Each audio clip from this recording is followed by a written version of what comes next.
के पीछे जा बैठी चुपके मेरी सजनिया, छन से लेकिन अनजाने में छनक गई पैजनिया, पकड़ी गई, पकड़ी गई।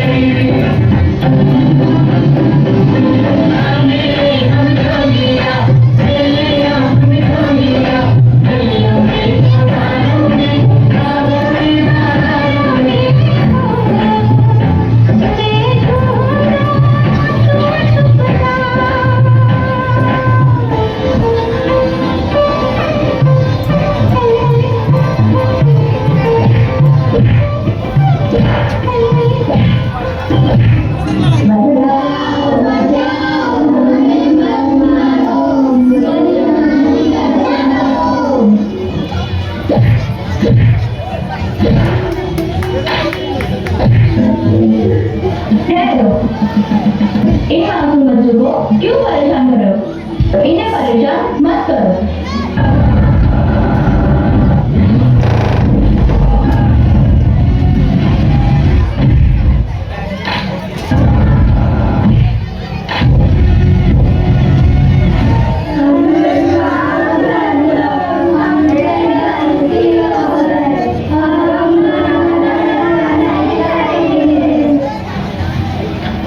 बेटा, तूने बहुत अच्छा काम किया। हमेशा कमजोर और गरीबों का सहारा बने, तभी तो मैं तुझे राजकुमारी दीक्षा दूंगी।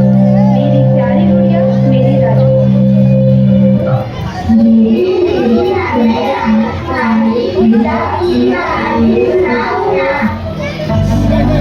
मैं तुम्हें गीता की कहानी सुनाती हूँ।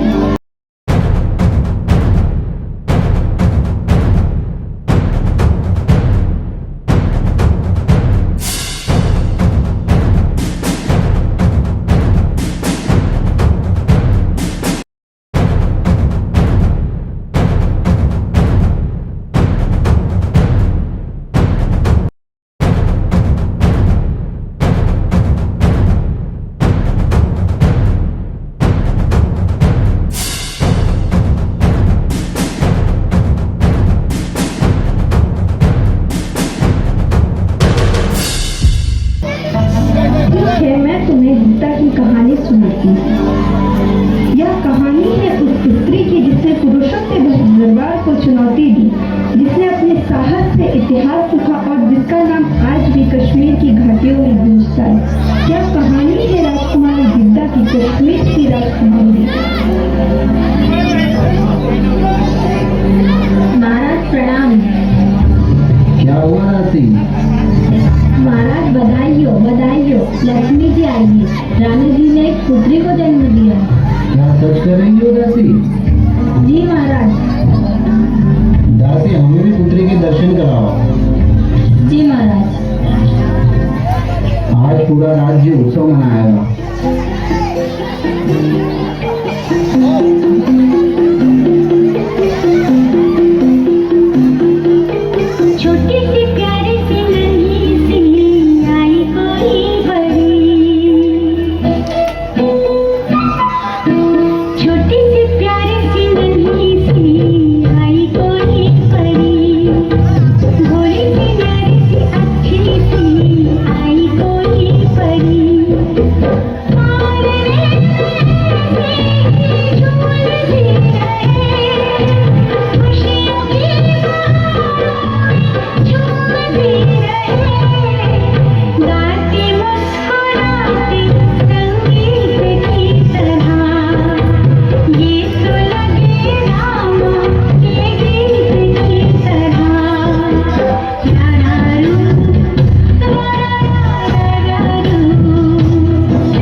जब राजकुमारी गीता अल्प आयु की थी तो उन्हें ज्वर हो गया।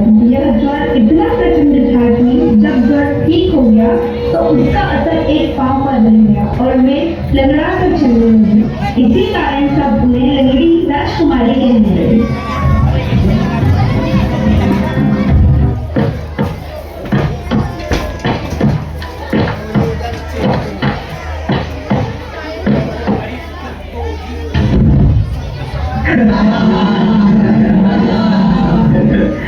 जो ठीक से खड़ी नहीं हो सकती, जो सीधे चल नहीं सकती, वो क्या ही राज चलाएगी। उठो बेटी उठो। जो शरीर से कमजोर होता है जरूरी नहीं वह मन से कमजोर है। याद रखना, शेर छोटा होता है, धीरे धीरे चलता है, लेकिन हमला सबसे तेज करता है और विशाल से विशालकाय हाथी को भी मारकर गिरा देता है। गुरुदेव, मैं साबित करूंगी मैं किसी से कम नहीं हूँ। जरूर बेटा, यही आत्मविश्वास एक दिन इतिहास बदलेगा।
तुम पर मुझे गर्व है बेटी। अब मुझे विश्वास हो गया है कि मेरा राज्य सुरक्षित हाथों में है।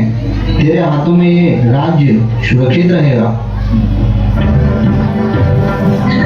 समय बीत गया, राजकुमारी गीता अब युवा हो चुकी है। उसकी वीरता, साहस और सौंदर्य दूर दूर तक फैल चुका था। कश्मीर के राजा शेमगुप्त ने उनसे विवाह का प्रस्ताव भेजा।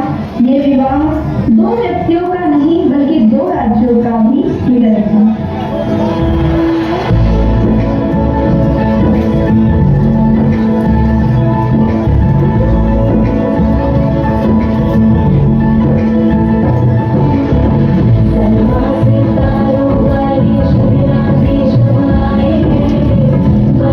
से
वीरता की कहानी बहुत सुनी है। मैं आशा करता हूँ कि हम मिलकर कश्मीर को समृद्ध और शक्तिशाली राज्य बनाएंगे।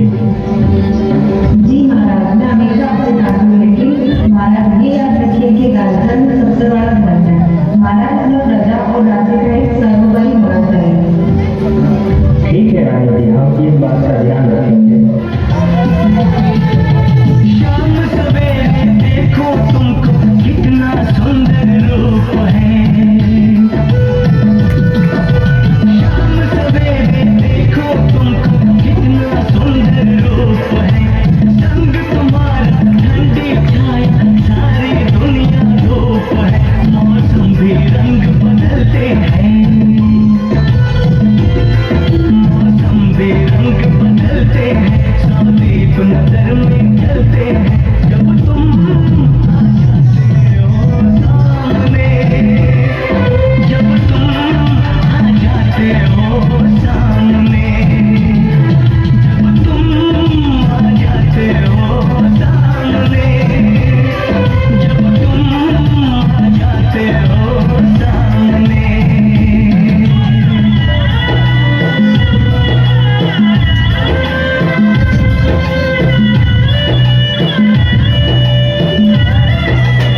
समय का कल्याण चलता है और राजा शिवमुख को एक पुत्र रत्न की प्राप्ति होती है जिसका नाम अभिमन्यु रखा जाता है। जैसे ही वे 8 वर्ष के हो जाते हैं, समय बीतता जाता है। एक दिन महाराज का स्वास्थ्य खराब हो जाता है और वे बहुत अधिक बीमार पड़ जाते हैं। राजवैद्य को भी इस बीमारी का उपचार नहीं मिलता। प्रिय, यदि मुझे कुछ हो जाए तो अभिमन्यु का ध्यान रखना। राजा, ऐसी अशुभ बातें ना कर। रानी जी, अब लगता है मेरा अंतिम समय आ गया है। अभिमन्यु और कष्ट राजा आपके हाथों में। अब यह आपके पराक्रम और शौर्य पर निर्भर करेगा। राजा की मृत्यु के बाद रानी विद्या की जिंदगी 2 राहों पर खड़ी हो जाती है, जहाँ एक और सती के मौत का दुख और सती हो जाने की परंपरा थी।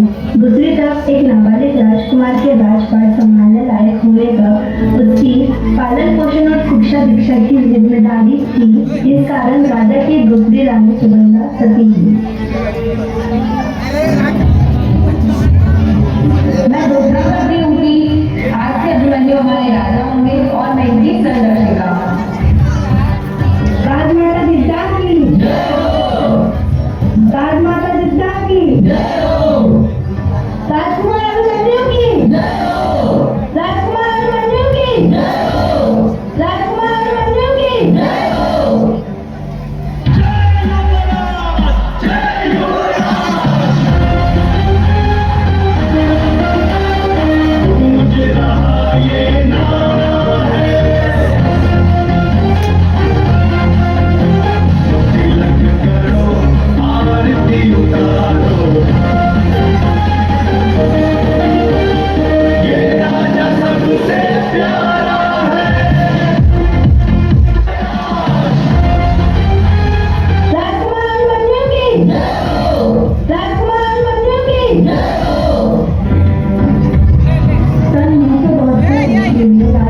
अभिमन्यु चल बसे। उसके बाद रानी ने अपने छोटे जीव रिश्ते को बदलकर देखा और उसकी संरक्षिका बल उसके खिलाफ होने वाले विद्रोहों को दबाया। पुत्र की मृत्यु के बाद रानी विद्या ने मंदिरों, मठों और सरायों का निर्माण कराया। अपने स्वर्गीय पुत्र अभिमन्यु की स्मृति में अभिमन्युपुर, जो कि वर्तमान में बेमिया श्रीनगर के नाम से जाना जाएगा। बच्चों, आपको पता है कि रानी विद्या ने अभिमन्यु स्वामी विष्णु मंदिर की बनाया, जो भगवान विष्णु को समर्पित है।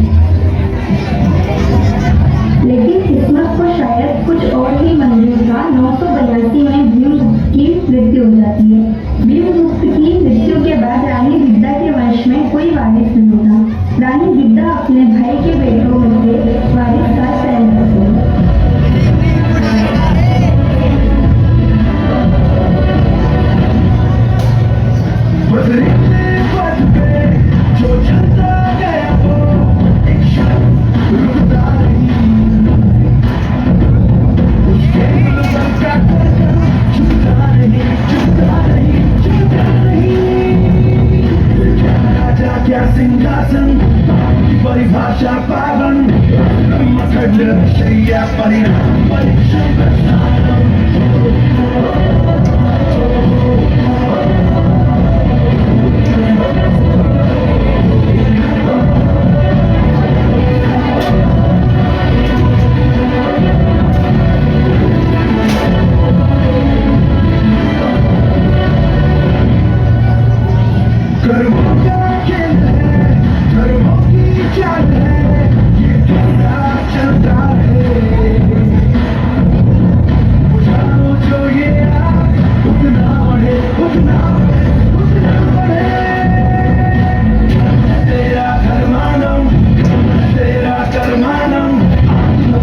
चला है जो वही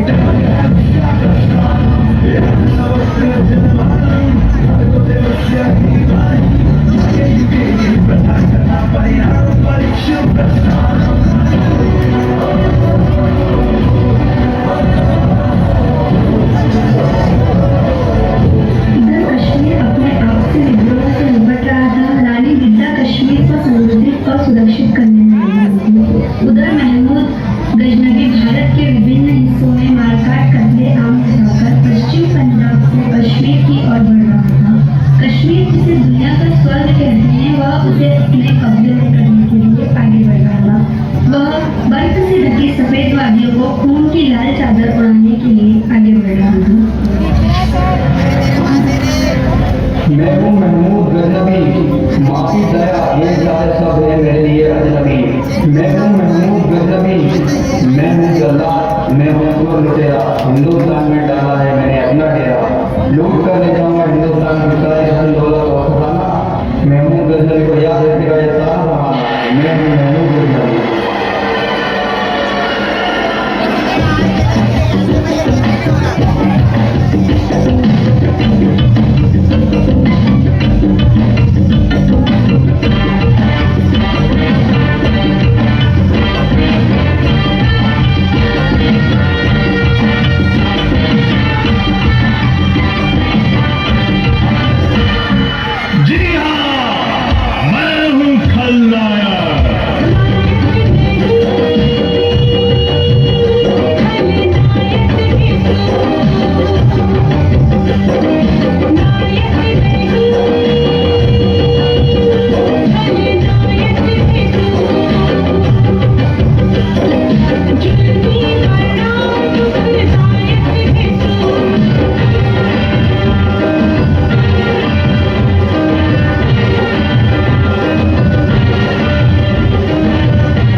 पंजाब में धार्मिक स्थलों को तोड़ते हुए कश्मीर की ओर बढ़ता है। उधर रानी विद्या के राज दरबार में गुप्तचर आकर गजनबी के आक्रमण की सूचना देता है।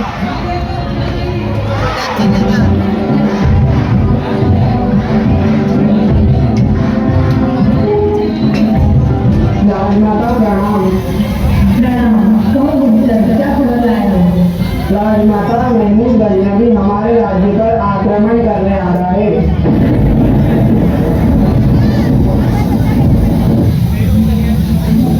राजमाता हमें गजनबी को रोकना होगा। सेनापति युद्ध की तैयारी करो। लेकिन राजमाता महमूद गजनबी की सेना बहुत विशाल है, उससे युद्ध मतलब हमारी मौत। इस तरह तो इस युद्ध में क्यों निश्चित है। मृत्यु मृत्यु हमारे आत्मबल से शत्रु का बल ज्यादा है, ये सोचना है मृत्यु। रणभूमि में शत्रु से भयभीत होकर जीवित रहना है मृत्यु। मातृभूमि को कोई नीच पापी छू नहीं सकता। उनकी पापी चीज का हम सबको ये कहने जा रहा हूं मैं।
अजनबियों और उसकी विशाल सेना लगभग 35,000 सैनिकों ने रानी के सामने आत्मसमर्पण कर दिया।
राजनीति की ज्ञान शिखा